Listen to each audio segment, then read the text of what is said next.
yang selalu dan senantiasa memberikan rahmat dan hidayahnya kepada kita bersama.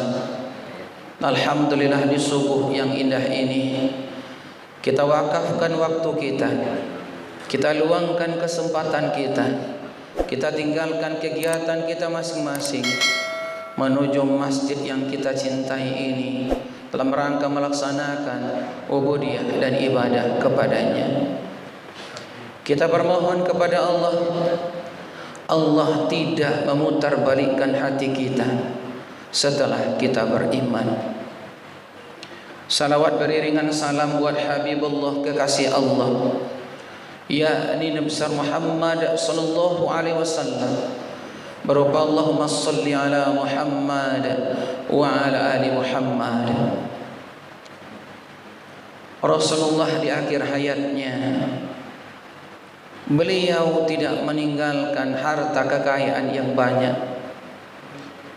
Rasulullah di akhir hayatnya, dia tidak meninggalkan jabatan yang tinggi. Rasulullah di akhir hayatnya tidak meninggalkan rumah yang mewah, tapi yang beliau tinggalkan adalah Al-Quran dan Sunnah. Ketika kita berpegang kepada keduanya, alhamdulillah, itulah sumber sa'ah, sumber kebahagiaan. Tapi tak kala kita jauh dari keduanya, di sanalah kita juga jauh dari perintah-perintah Allah Subhanahu wa taala. Bapak dan Ibu jamaah subuh yang dirahmati Allah, ini di hadapan saya ini banyak ini Pak Dr. Kilal Sauki, Bang Isrul Husain, Mama Ambo Ma Aji Dafri, Bang Ambo Epi Oscar, gugup Ambo jadinya Pak. Kau orang-orang pintar sadunya. Alhamdulillah. Kau dicoba ya Bu, yang orang-orang hebat. Apalagi anak Pak Prof kan. Ambo pernah sebentar jadi asisten Pak Prof sebentabana sejarah kebudayaan Islam. Tapi sebentabana siap tu dapat PNS lah. Pada Ibu yang dirahmati Allah, judul ceramah kita di subuh yang indah ini, 4 hal yang lebih bagus dari dunia. Ini adalah hadis dari Rasulullah, dari Abdullah bin Umar Al-Khattab, anaknya Umar bin Khattab. Dia banyak meriwayatkan hadis, menerima hadis dari Rasulullah sallallahu alaihi wasallam. Hadis semuanya adalah hadis sahih. Karena apa? Kenapa Abdullah bin Umar Al-Khattab banyak meriwayatkan hadis? Mulai dari kecil dia sudah dititipkan kepada Nabi Muhammad sallallahu alaihi wasallam. Mulai dari bayi-bayi beliau sudah diajar oleh Rasulullah gimana cara makannya Rasulullah, bagaimana cara jalannya Rasulullah. Di dalam hadis Abdullah bin Umar Al-Khattab ada Bapak dan Ibu semuanya. Kajian kita pada pagi hari ini adalah 4 hal yang lebih bagus dari dunia. Ketika yang 4 ini ada bagi diri kita, itulah sumber kita taat kepada Allah Subhanahu wa taala. Yang pertama adalah hifzun amanah. Artinya adalah orang yang mampu menjaga amanah, menjaga tanggung jawab yang diberikan oleh Allah Subhanahu wa taala. Imam Al-Munawi menterjemahkan hadis yang pertama ini, hifzun amanah ini, pertama, amanah yang paling susah menjaganya, kata Imam Al-Munawi, amanah menjaga anggota tubuh. Kaki kita yang tegap yang diberikan oleh Allah Subhanahu wa taala, apakah kita langkahkan ke tempat-tempat maksiat atau malah sebaliknya? Kita langkahkan ke tempat kebenaran, ke masjid dan musalla yang ada di sekitar kita, atau kaki kita langkahkan ke tempat maasi, ke tempat maksiat, yang semuanya itu tidak luput dari apa? Dari kiraman katibin, raqib dan atib, yang tidak pernah salah dalam pencatatannya dan yang tidak pernah lalai dalam mencatat apa yang ada pada diri kita. Jadi kata Imam Al-Munawi, amanah yang paling susah menjaganya adalah amanah menjaga anggota tubuh, mata kita, telinga kita, tangan kita.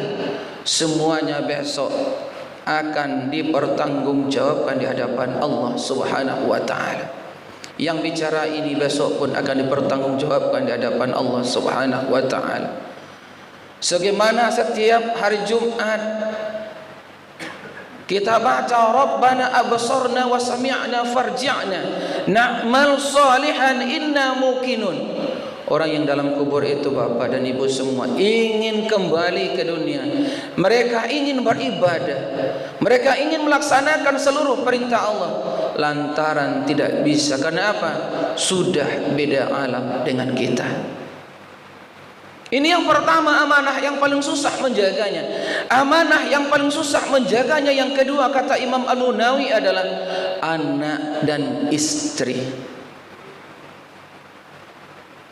Nabi Lut, seorang nabi, dia tidak mampu memberikan nasihat terhadap istrinya. Dia yang membocorkan rahasia ketika malaikat berada di rumahnya. Waktu itu Lut dengan kaum Sodomnya, dengan LGBT-nya, homoseksnya, yang membocorkan rahasia adalah istri beliau sendiri. Sehingga apa kata Allah? Dia bukan golonganmu. Kita ingat lagi anak Nabi Nuh, Kan'an. Dia juga tidak patuh kepada Rasul dan taat kepada Allah Subhanahu wa taala. Sehingga Allah katakan dalam Al-Quran surah An-Nisa ayat 9, Bismillahirrahmanirrahim, wal yakhshal ladzina law taraku min khalfihim dzurriyyatan di'afa khafu 'alaihim falyattaqullah wal yaqulu qawlan sadida. Hendaknya kita khawatir semuanya meninggalkan di belakang kita generasi yang lemah imannya, lemah ilmunya, lemah hartanya, dan semuanya itu akan menjadi bahan makanan empuk bagi orang-orang di luar agama Islam. Mereka akan mudah dipengaruhi Bapak dan Ibu semua. Yang ketiga, amanah yang paling susah menjaganya adalah amanah menjadi pemimpin. Sebagaimana surah Al-Baqarah ayat 30 tadi, wa idz qala rabbuka lil malaikati inni ja'ilun fil ardi khalifah, sebagai khalifah di atas permukaan dunia. Insyaallah tahun 2024 akan dilaksanakan pemilihan umum. Hari ini adalah tahun politik. Kita harus cerdas memilih pemimpin. Kita harus bagus memilih pemimpin. Kalau dapat pemimpin yang kita pilih adalah pemimpin yang tahu akan agama, pemimpin yang tahu akan Islam, pemimpin yang tahu akan kehebatan Islam. Pemimpin itulah besok yang akan kita pilih. Kadangkala kita tidak demikian. Adonan di awak, rancangan di awak, jangan orang lain. Saya salut dengan kata Pak Prof Rusky Samad. Kok adonan dia awak kamanga awak lari ke tempat orang. Rancak nang punya awak ambil. Punya orang tolong jalih akan menyelamatkan awak. Okeylah punya awak kau nak menyelamatkan awak besok. Tetapi kita sudah berijtihad untuk memilih pemimpin yang memajukan Islam. Yang keempat, amanah yang paling susah menjaganya kata Imam Al-Munawi adalah kendaraan kita. Jangan bawa kendaraan kita itu ke tempat maksiat, tapi bawalah ke masjid dan mushola. Karena apa? Semuanya besok ada dalam CCTV-nya Allah. Hari ini kan ada CCTV, lebih bagus CCTV-nya Allah besok. Apapun yang kita bawa atribut ke masjid dan ke mushola atau ke tempat mendengarkan ceramah, besok dipertontonkan oleh Allah Subhanahu wa taala. Tidak ada yang luput dari pandangan Allah Subhanahu wa taala. Ini yang pertama, yang lebih bagus dari dunia, menjaga amanah. Yang kedua, wathidikun hadith.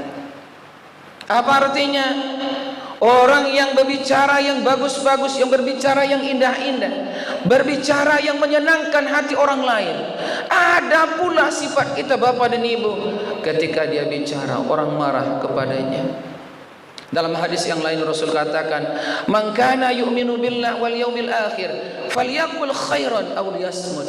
Siapa yang beriman kepada Allah dan hari akhir, hendaknya dia bicara yang bagus-bagus, yang indah-indah, yang menyenangkan, yang membuat bahagia orang lain. Pada ibu yang dirahmati Allah, mulut kita ini enggak bisa kita tutup. Yang bisa kita tutup mulutnya botol, mulutnya minuman kita.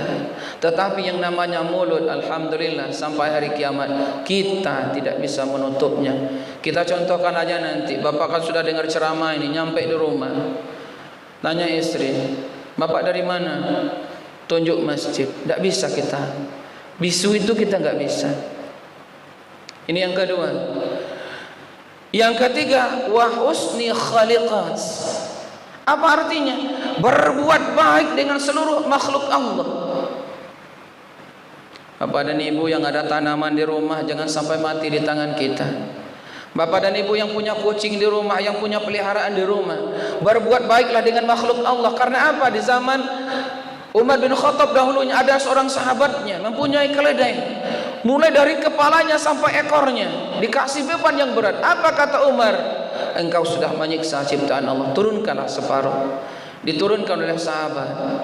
Apa kata Umar? Engkau sayang dengan ciptaan Allah.